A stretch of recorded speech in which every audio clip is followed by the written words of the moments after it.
कि हमारी वीडियो में हमारा चैप्टर है शहीद भगत सिंह। आई होप आपने इनके बारे में पढ़ रखा होगा, नहीं पढ़ा होगा तो आज हम अपनी वीडियो में इनके बारे में पढ़ने वाले हैं। ये 4th क्लास का चैप्टर है और चैप्टर नंबर 9 है। इसमें हम पढ़ेंगे भगत सिंह के बारे में। आपने जंग आज़ादी के बारे में ज़रूर सुना होगा। ये जंग हिंदुस्तान को अंग्रेज़ों की गुलामी से आज़ाद कराने के लिए लड़ी गई थी। आप सबने ही अंग्रेज़ों के बारे में पढ़ा होगा कि किस तरह उन्होंने हमारे देश को गुलाम बनाया था और उसे आज़ाद करवाने के लिए इस तरह के लोगों ने, इतने महान लोगों ने अपनी कुर्बानियाँ दी हैं। जो लोग लड़ाई लड़ रहे थे उनके दो गिरोह थे, यानी कि लड़ने वाले लोग दो गुटों में बटे हुए थे। एक नरम दल था जिसके लीडर महात्मा गांधी थे और दूसरा गरम दल था जिसके रहनुमा भगत सिंह थे। रहनुमा मतलब जो लोगों को राह दिखाते हैं, एक तरह के लीडर। भगत सिंह पंजाब के जिले लाइलपुर में मौजूदा पाकिस्तान के वजीराबाद तहसील में 27 सितंबर 1907 को पैदा हुए।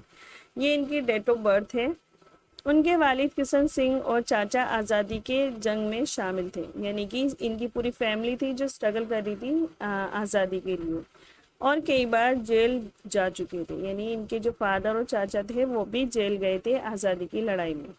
भगत सिंह ने इंटर पास करने के बाद ही सियासत से दिलचस्पी लेना शुरू कर दी थी। सियासत मतलब जो हमारी पॉलिटिक्स है। उसी दौरान जलियांवाला बाग का दर्दनाक वाकया पेश आया। भगत सिंह ने अमृतसर जाकर जलियांवाला बाग की सरजमी देखी। आप सबको ही पता होगा, ये बहुत ही फेमस वाकया है कि किस तरह अमृतसर में लोगों के ऊपर गोलियां चलाई और वो किस तरह एक पार्क में थे, एक बाग में थे जिसका नाम जलियांवाला बाग था, जहां सैकड़ों बेगुनाहों का खून बहा। जंग आज़ादी के मुतालबा मुल्क के दूसरे हिस्सों से भी हजारों की तादाद में उठ खड़े हुए। मुतालबा मतलब जो लोग चाहते थे कि वो भी जंग आज़ादी में अपना योगदान दें। भगत सिंह ने उनसे राब्ता कायम किया। राब्ता मतलब उनसे कांटेक्ट किया। ये नौजवान अंग्रेजों से हर सतह पे मुकाबला करने के लिए तैयार थे। चंद्रशेखर आज़ाद और भगत सिंह ने ऐसे ही नौजवानों की रहनुमाई का बीड़ा उठाया। यानी कि सिर्फ भगत सिंह अकेले नहीं थे, उनके साथ उनके फ्रेंड चंद्रशेखर आज़ाद भी थे। जिसके बाद आज़ादी की लड़ाई में पहले से ज़्यादा शिद्दत पैदा हो गई। शिद्दत का मतलब होता है कि सख्ती आ गई, तेज़ी आ गई, यानी और तेज़ी से इन्होंने आज़ादी के लिए काम किया। भगत सिंह के इनकलाबी दोस्तों में राम प्रसाद बिस्मिल, अशफाकुल्ला खां, सुखदेव और राज गिरोह के नाम सबसे अहम थे। ये सभी सर पर कफन बांधकर वतन पर अपनी जान निछावर करने के लिए निकले थे। सर पर कफन बांधने का मतलब होता है जान देने के लिए तैयार रहना। ये एक तरह का बहुत ही कॉमन है जो हम अक्सर यूज भी करते हैं। उसी दौरान लाहौर में साइमन कमीशन के खिलाफ एक जबरदस्त जुलूस निकला। आपने सुना भी होगा साइमन कमीशन के बारे में, जो अंग्रेजों की तरफ से था। उसके लिए लोगों ने प्रोटेस्ट किया जिसमें लाला लाजपत राय पेश थे। पेश मतलब आगे आगे थे। उसी जुलूस पर अंग्रेजी पुलिस ने बड़ी बेदर्दी से लाठियां बरसाई। यानी जब प्रोटेस्ट हुआ तो पुलिस ने उसमें लोगों को पीटना शुरू किया। लाला लाजपत राय बुरी तरह जख्मी हो गए, जिसके सबब कुछ अरसे बाद ही उनकी मौत हो गई। यानी कुछ टाइम बाद उनकी मृत्यु हो गई लाठियों से पिटने की वजह से। भगत सिंह और इनके इनकलाबी साथी इस वाक्य के बाद और ज्यादा मुनज्जम हो गए। मुनज्जम मतलब का मतलब होता है एकजुट हो गए और पूरी तरह तैयार हो गए आज़ादी के लिए। उन्होंने अंग्रेजों को ईंट का जवाब पत्थर से देने की ठान ली। ईंट का जवाब पत्थर से देने का मतलब होता है, एक तरह का मुहावरा है कि किसी चीज के खिलाफ अगर सख्ती से कार्रवाई हो रही है तो उसका जवाब भी, उसके अगेंस्ट भी सख्ती से जवाब देना, यानी उसके अगेंस्ट बिल्कुल वैसा ही तरीका अपनाना। 8 अप्रैल 1929 को सेंट्रल असेंबली में इजलास सेशन के दौरान भगत सिंह और इनके साथियों ने उस पर बम फेंका। भगत सिंह के साथ सुखदेव और राजगुरु को भी गिरफ्तार कर लिया गया। उन्होंने असेंबली के हॉल में इनकलाब जिंदाबाद के नारे लगाए। यानी कि उन्होंने अपने अपने गुस्से को दिखाया और जो असेंबली थी वहां बम फेंका और नारे भी लगाए और ऐसी पर्चियां हवा में उछाली जिन पर अंग्रेजों के जुल्म की दास्तान थी। यानी जो उन्होंने बुरा बुरा किया था उस सबको लिख रखा था।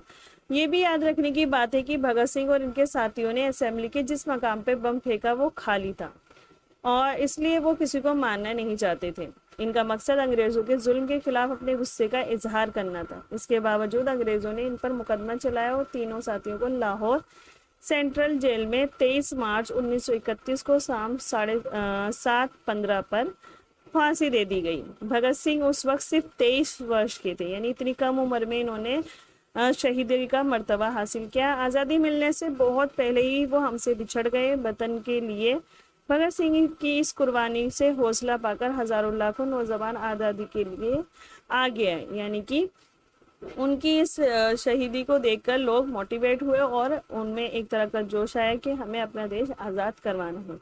आज हम आज़ाद मुल्क के शहरी हैं। जंग आज़ादी के हज़ारों मुतालबाओं ने हमारे लिए अपना सब कुछ निछावर करके आज़ादी का ये तोहफा हमें दिया है। बेशक ये हम सबको पता है कि ये हमें कितने स्ट्रगल के बाद मिली है। जब वो शहीद हुए तो उनके माँ बाप और दादा जिंदा थे, यानी वो अपनी फैमिली में सबसे छोटे थे और सबसे उम्र में भी कम थे। इनका कारनामा सबसे बड़ा था। बेशक उनकी उम्र छोटी थी, लेकिन उनका जो कारनामा था, जो उनके एफर्ट्स थे, वो सबसे बड़े थे। उन्होंने अपने वतन पर जान देकर अपने खानदान का ही नहीं बल्कि पूरे मुल्क का नाम रोशन किया है। इसी को मरकर अमर होना कहते हैं। यानी ये देखिए कितनी अच्छी बात है यहाँ पर कही गई है कि वो बेशक मर गए लेकिन वो क्या है, आज भी अमर है। अमर में जो कभी नहीं मरते। भगत सिंह और इनके दूसरे साथी हमारे दरमियान से उठ गए, लेकिन हर एक हिंदुस्तानी के दिल में इनकी याद हमेशा जिंदा रहेगी। ये भगत सिंह के बारे में है कि बेशक वो आज हमारे बीच नहीं है, लेकिन आज भी वो हमारे साथ है, उनकी यादें हमारे साथ है। आई होप आपको चैप्टर समझ में आ गया होगा। अगर नहीं आया है तो आप मुझे कमेंट सेक्शन में बता सकते हैं। बाकी अगली वीडियो में आप इनके क्वेश्चन आंसर को भी